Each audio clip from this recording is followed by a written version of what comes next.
বন্ধুগণ সব কেমন আছেন? আশা করি আছেন আমরা ভালো। তো আজকের ভিডিওটা কিছুটা অন্যরকম হতে চলেছে। তো কি হতে চলেছে যে মিঠুন দা ভার্সেস মমতা দিদি। তো এদের মধ্যে কিছু একটু গন্ডগোল দাসকা চলবে। তো এদের মধ্যে কে জিতবে অবশ্যই কমেন্টে বলে যাবে।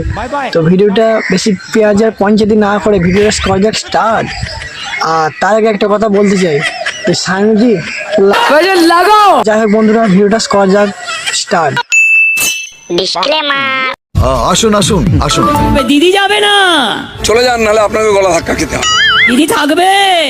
থাকবে না। আমরা কিন্তু হারিনি। আমাদের মুখ্যমন্ত্রী মমতা বুবু, কি বলে?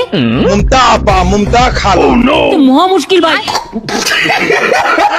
তিনিও বলছেন আমি হারিনি, আমি হারিনি, আমাকে হারানো হয়েছে।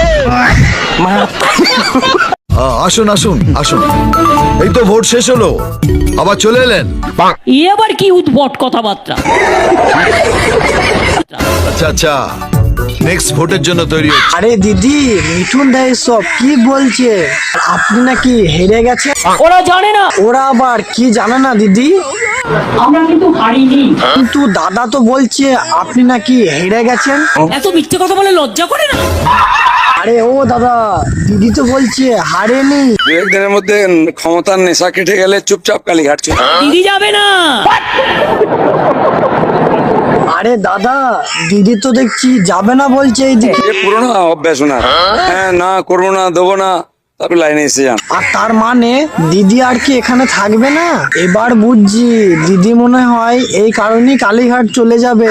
দিদি থাকবে। থাকবে না। চলে যান, নাহলে আপনাকে গলা ধাক্কা খেতে হবে। দিদি থাকবে। দিদি আপনি যে বলছেন থাকবেন, আর তবে কে যাবে বলুন তো? তুমি জেনে রেখে দিও, মোদি বাবু তুমি যাবে আগামী দিন।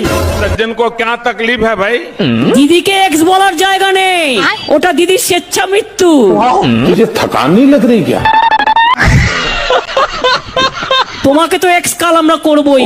तेजस्वी लोग हैं हमारे पास, বাংলা জিতে দিল্লিতে ঝাঁপাবো, कितने शानदार विचार रखते हैं। এবং তারপরে দেশ থেকে তোমাকে কি করে বিদায় করতে হয় রাজনৈতিক ভাবে সেটা আমরা দেখব। कुछ लोग मनोरंजन भी करवाते हैं। বাংলা নেবে এত সস্তা, ছেলের হাতের মোয়া।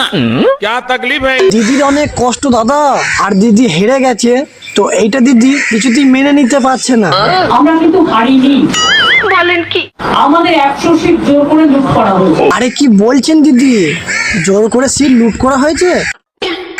তাও আবার কি 100টা সিট? এটা খুব অন্যায় হয়েছে, কারণ এটা করা একদম উচিত হয়নি। আচ্ছা উকিল বাবু, আপনি বলুন তো, দিদির সাথে এই কাজটা করা কি একদম ঠিক হয়েছে? আমাদের মুখ্যমন্ত্রী মমতা বুবু, কি বলে? মমতা আপা, মমতা খালা, তো মহা মুশকিল ভাই। তিনিও বলছেন আমি হারিনি, আমি হারিনি, আমাকে হারানো হয়েছে।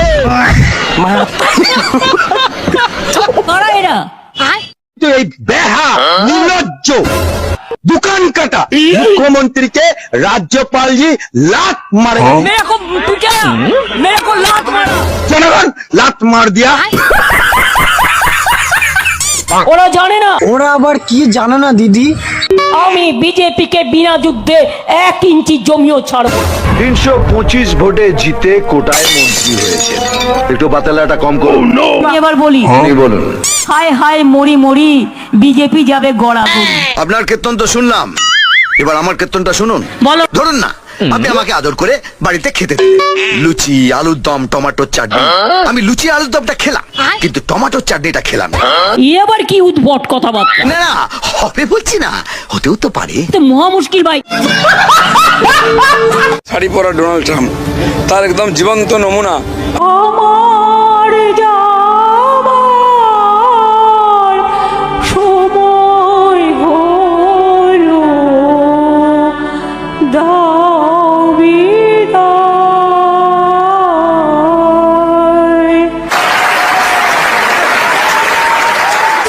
আজকের ভিডিওটা শুধু এন্টারটেনমেন্টের জন্য বানানো হয়েছে, তো দয়া করে কেউ সিরিয়াসলি নেবেন না তো, কারণ সবাই মজা করার জন্য বানিয়েছি ভিডিওটা। তো আশা করি তোমাদের খুব ভালো লেগেছে। তো তোমরা অবশ্যই কমেন্টে জানিয়ে যাবে কেমন লেগেছে ভিডিওটা। আর হ্যাঁ, ভিডিওটা পারলে একটু শেয়ার, কমেন্ট, লাইক হবেই। আর তার পাশাপাশি চ্যানেলটাকে একটু সাবস্ক্রাইব করে দিও। আর যদি ফেসবুক থেকে দেখে তাহলে ফলো করে নিও। যারা নতুন হয়ে থাকো তারা অবশ্যই শেয়ার, লাইক অবশ্যই করে দিও। তো দেখা হচ্ছে অন্য কোনো টপিকের ভিডিওয়। তো বাই, টাটা, দেখা হচ্ছে অন্য কোনো ভিডিও।